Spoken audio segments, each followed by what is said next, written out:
Dalam video kali ini, kita akan membahas tentang akhlak tercela, riya, dan juga nifak.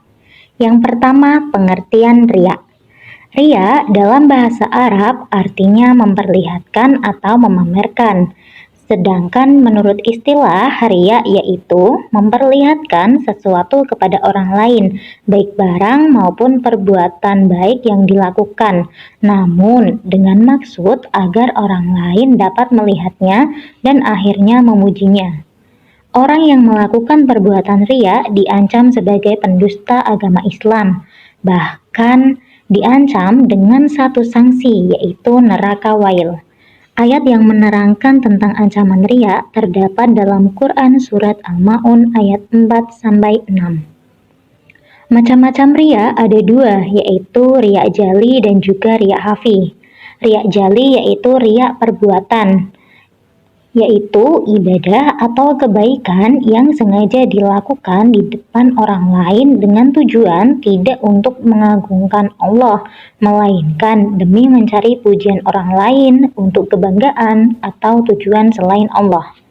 Riya hafi yaitu melakukan ibadah atau kebaikan secara tidak terang-terangan atau sembunyi-sembunyi, namun dengan maksud agar ia dihormati dan dimuliakan oleh masyarakat. Bentuk-bentuk atau contoh dari perbuatan riya dalam kehidupan sehari-hari. Yang pertama, seseorang menyumbang masjid di hadapan banyak orang, namun dengan maksud agar orang banyak menilai dirinya sebagai orang yang ahli jariah. Contoh perbuatan riya yang kedua yaitu seorang siswa senang melaksanakan sholat duha atau duhur, namun dengan harapan agar ia mendapat nilai dari gurunya. Adapun akibat negatif dari perbuatan riya diantaranya yang pertama, menghapus pahala amal baik. Yang kedua, mendapat dosa besar karena riya termasuk perbuatan syirik kecil. Kemudian yang terakhir, tidak selamat dari bahaya kekafiran, karena riya sangat dekat hubungannya dengan sikap kafir. Perilaku yang dapat kita lakukan untuk menghindari perbuatan riya yang pertama, memandang semua makhluk itu tunduk di bawah kekuasaan Allah. Yang kedua, melatih diri untuk beramal secara ikhlas, walaupun sebesar apapun yang dilakukan.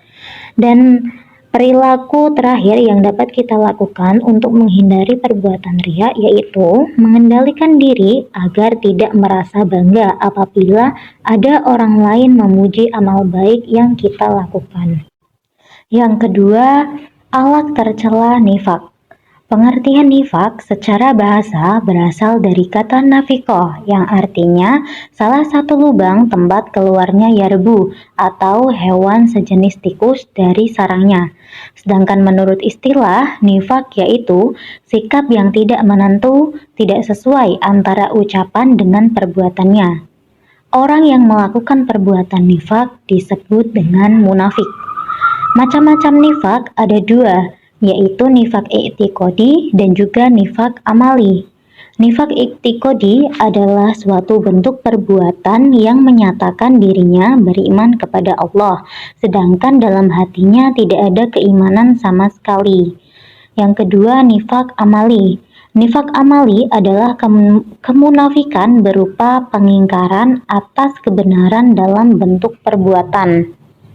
Bentuk dan contoh dari perbuatan munafik diantaranya yang pertama, hanya berpikir jangka pendek, yaitu kekayaan duniawi semata. Yang kedua, tidak mampu beramar ma'ruf nahi mungkar. Yang ketiga, seringkali dalam pembicaraannya menyindir dan menyakiti Nabi atau Islam. Dan yang terakhir, ragu terhadap kebenaran Islam. Kemudian upaya menghindari sifat nifak. Adapun upaya untuk menghindari diri dari sifat nifak antara lain selalu menyadari bahwa nifak merupakan larangan agama yang harus dijauhi dalam kehidupan sehari-hari. Yang kedua, menyadari bahwa nifak akan merugikan diri sendiri dan orang lain sehingga dibenci dalam kehidupan masyarakat. Dan yang terakhir, selalu menyadari bahwa nifak tidak sesuai dengan hati nurani manusia, termasuk hati munafik sendiri.